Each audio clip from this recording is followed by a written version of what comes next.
तो एक बार फिर से जुबानी जंग छिड़ गई है। संसद में आज जिस तरीके से एक बहस देखने को मिली उससे ये साफ लग रहा था कि अन्ना हजारे के अनशन के बाद जो बयानबाजी हुई थी, अनशन के दौरान जिस तरीके से आरोप लगाए गए थे, उसको लेकर के संसद में जो सांसद हैं, राजनेता हैं, उनको बहुत ज्यादा इससे गुस्सा आ रहा था। दरअसल बात करते हैं कि ये पूरा मामला शुरू क्यों हुआ। 25 मार्च को जब अन्ना हजारे एक बार फिर से जब से अनशन पर बैठते हैं, वहां पर बयान दिए जाते हैं वहां से, तो उसमें एक बयान था जिस पर सबसे ज्यादा बवाल हुआ था। वो था मनीष सिसोदिया के चोर की दाढ़ी वाले बयान पर सबसे ज्यादा बवाल हुआ। लोकपाल पर संसद के पिछले सत्र के दौरान हुई चर्चा की टीम अन्ना ने जमकर हंसी उड़ाई। जनता दल यूनाइटेड के नेता शरद यादव के संसद में दिए गए भाषण की रिकॉर्डिंग दिखाई जा रही थी और टीम अन्ना ने कहा, चोर की दाढ़ी में जनता की तरफ से आवाज आई तिनका। वीडियो में शरद यादव कह रहे थे कि जन लोकपाल कानून आ गया था, अगर ये आ गया तो विकास के सारे काम रुक जाएंगे और अन्य सांसद उनका समर्थन कर रहे थे। इस रिकॉर्डिंग को दिखाने के तुरंत बाद टीम अन्ना के सदस्य मनीष सिसोदिया ने टिप्पणी की, अब तो साफ है कि सख्त कानून से कौन लोग डरते हैं, चोर की दाढ़ी में। और इसका जवाब जनता की तरफ से आया तिनका। हम आपको दिखाते हैं वो फुटेज, वो दृश्य जब ये एक पूरा का पूरा दृश्य वहां दिखाया जा रहा था रामलीला मैदान में, और उसके बाद मंच से आवाज आती है, इसे कहते हैं चोर की दाढ़ी में, और वहां से जवाब आता है तिनका। आप क्या करेंगे? कोई फोन उठाएगा आपका? कोई फंसेगा क्या? ये अफसर जो है वो कोई काम करेगा क्या? लोकपाल से डर, इसे कहते हैं चोर की दाढ़ी में। अभी और भी है चुना हुआ कि आप क्या करेंगे? कोई फोन उठाएगा आपका? कोई फंसेगा क्या? ये अफसर जो है वो कोई काम करेगा क्या? लोकपाल से डर, इसे कहते हैं चोर की दाढ़ी में। तो एक लंबी बहस की जरूरत है और संसद में वो हुआ भी, और आखिरकार एक बात ये सामने आई कि संसद पर इस तरीके का हमला बिल्कुल भी बर्दाश्त नहीं किया जाएगा। सभी ने अपनी अपनी बात रखी और सभी ने टीम अन्ना पर निशाना साधा। प्रताप जी, क्या लगता है, इस तरीके से एक स्टेटमेंट आता है टीम अन्ना के मंच से, और पहले भी एक उम्मीद की जा रही थी, लेकिन इस बार उनके तेवर बहुत ज्यादा तल्ख थे और उसके बाद संसद में एक बहस देखने को मिलती है, क्या कहेंगे आप इस पर? देखो दीपक, पहली बात तो यह है कि टीम अन्ना जिन उद्देश्यों को लेकर चली है, शायद उसका जो रास्ता है वो उतना उद्देश्यपूर्ण नहीं रहा है। कुल मिलाकर राजनीतिक बयानबाजी, कुछ हल्की टिप्पणियों के सहारे पूरी की पूरी टीम अन्ना का जो आंदोलन है वो बिखरता हुआ नजर आ रहा है। कुल मिलाकर सबको चोर कह देने से, सबके ऊपर आरोप लगाकर और खुद का दामन साफ बता देने से कोई आंदोलन नहीं होता, कोई बदलाव नहीं आता, व्यवस्था परिवर्तन नहीं आता। ये लड़ाई व्यवस्था परिवर्तन की है।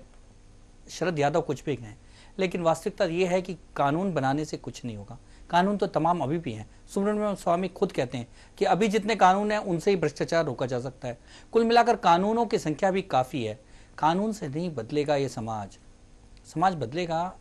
यहाँ की पूरी व्यवस्था को बदलना होगा, यहाँ के समाज को जागरूक करना होगा, चेतना लानी होगी।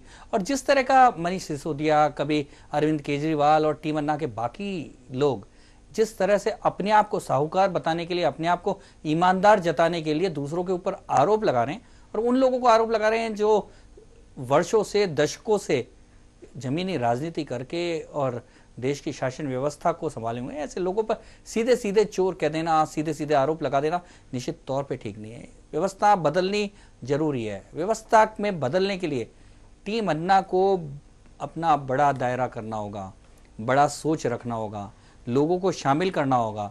सबको चोर बताकर खुद को साहूकार बनाने की ये जो कोशिश है, टीम अन्ना को अलग थलग कर देगी। कुल मिलाकर आज टीम अन्ना का वो असर और प्रभाव नहीं रहा है जो कि पहले था। दीपक जी, टीम अन्ना को लेकर के बहुत ज्यादा एक माहौल गर्मा गया। संसद में लगातार बहस हुई और सांसदों ने आरोप लगाया। जगदम्बिका पाल ने भी कहा कि टीम अन्ना के सदस्य चुनाव सुधार की बात तो करते हैं लेकिन वोट डालने तक नहीं जाते। अरविंद केजरीवाल का उन्होंने उदाहरण लिया। साथ ही उन्होंने कहा कि संसद सर्वोच्च है, उस पर हमला बर्दाश्त नहीं होगा।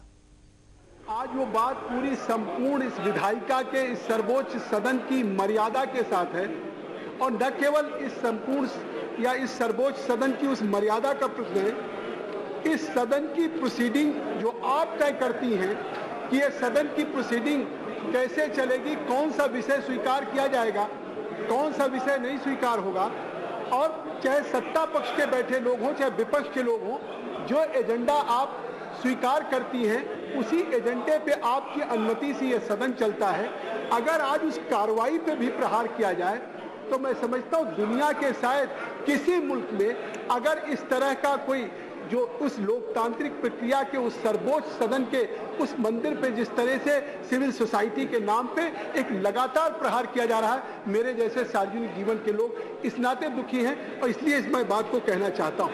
आज उस सवाल को किस नाम पे कि लोकपाल का बिल ये सदन पारित करे, उस लोकपाल के बिल को पारित करने के लिए जब माननीय अन्ना जी जंतर मंतर पे बैठे उसी समय हमारी सरकार ने एक मंत्रिपरिषद के समूह के साथ उनकी बैठक की। एक सिविल सोसाइटी पहली बार हमने आलोचना भी इस बात के लिए सुनी कि हमने क्यों सिविल सोसाइटी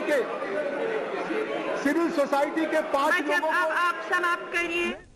तो संसद में लगातार हमले हुए। बात करें मुलायम सिंह की तो उन्होंने अपने तीखे तेवर दर्शाए और उन्होंने कहा कि टीम अन्ना को समन किया जाना चाहिए, इसके लिए पूरा सदन एकमत होना चाहिए, उन्हें अपराधियों की तरह यहां बुलाया जाना चाहिए।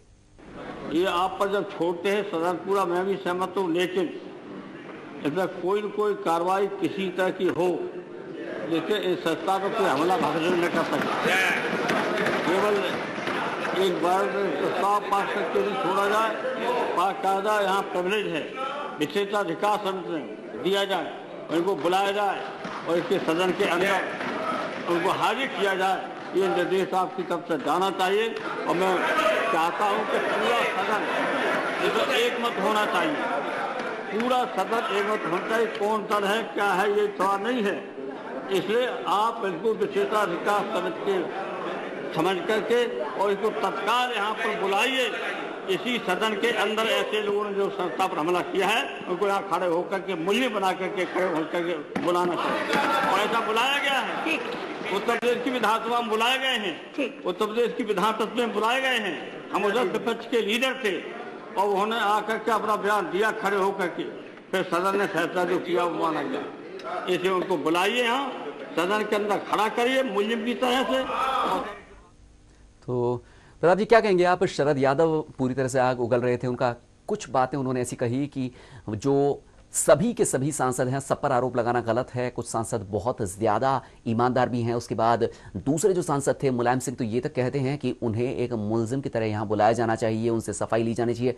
क्या लगता है आपको अब जिस तरीके की बयानबाजी हुई है आज संसद में, ये पूरी तरह से अन्ना हजारे के अनशन से एक कह सकते हैं कि परेशान होकर के ये कह रहे हैं, या कह सकते हैं कि उत्तेजित हो गए हैं, या इनके पास कोई और रास्ता नहीं है इस वजह से आग उगल रहे हैं केवल? देखो दीपक, आज जिस तरह का बयान शरद यादव ने दिया, ऐसा लगने लगा है कि शरद यादव ने अपनी समाजवादी धार छोड़ दी है। शरद यादव वो धार वाले सांसद नहीं रहे, वो धार वाले नेता नहीं रहे।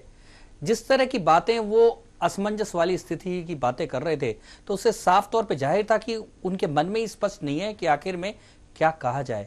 एक और वो कह रहे थे कि लोकतंत्र आने के बाद, देश की आज़ादी के बाद यथा प्रजा तथा राजा हो गया है, यानी कि प्रजा जैसी होगी वैसे ही राजा। यानी कि उन्होंने साफ तौर पे कह दिया जो ये 2G स्पेक्ट्रम का घोटाला हो रहा है, या कोलगेट का जो घोटाला हुआ, या कॉमनवेल्थ में जो घोटाला हुआ, जो सब और अत्याचार सरकारी पक्ष की ओर से हो रहा है, सरकार में आए मंत्री और विधायक और सांसद और बाकी तमाम लोग जिस तरह से देश को नोच रहे हैं, उसके लिए जनता जिम्मेदार है, क्योंकि जनता खुद भ्रष्टाचारी है। यानी कि देश की जनता के सामने शरद यादव ने खुद ये सवाल खड़ा कर दिया कि तुम भ्रष्टाचारी हो तो इसलिए हम भ्रष्टाचारी हैं। यानी कि साफ साफ तौर पे उन्होंने कह दिया कि भ्रष्टाचार मिटने वाला नहीं है क्योंकि तुम भ्रष्टाचारी हो।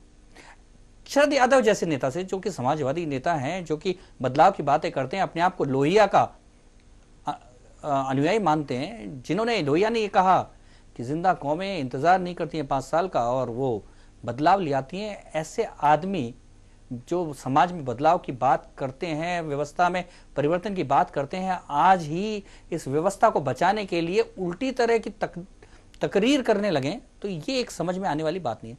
दूसरी बात उन्होंने जो कही वो भी बहुत, कि जो संसद है वो भगवान के बाद सबसे ऊंची चीज है, यानी कि उसे टच नहीं करना चाहिए। उनके केवल सामने, सांसदों के सामने केवल हाथ जोड़ के खड़े रहना चाहिए। वो कुछ भी करते रहे, अत्याचार करते रहे, भ्रष्टाचार करते रहे, व्यभिचार करते रहे, कुछ भी करते रहे, लेकिन जो सांसद हैं, जो चुने हुए प्रतिनिधि हैं, वो भगवान के बाद दूसरे नंबर पर हैं, इसलिए जनता को मजबूर होकर उनके सामने नतमस्तक रहना चाहिए। क्या कहना चाहते हैं शरद यादव, ये समझ में आने से परे है। हो सकता है अन्ना टीम अन्ना बिल्कुल एक अलग रास्ते पे चल पड़ी है, उसका रास्ता बिल्कुल गलत है, वो समाज के लोगों को साथ नहीं ले पा रही है। लेकिन शरद यादव भी कहां साथ ले पा रहे हैं। शरद यादव अपने आप को भगवान के बाद सबसे ऊंचा बताकर क्या चाहते हैं कि जनता उनके सामने नतमस्तक रहे, जनता अत्याचारी और व्यभिचारी नेताओं के आगे हाथ जोड़ के खड़ी रहे। ये समझ में आने से परे है दीपक। फिलहाल यहाँ रुकेंगे एक छोटे से ब्रेक के लिए। ब्रेक के बाद ये चर्चा जारी रहेगी।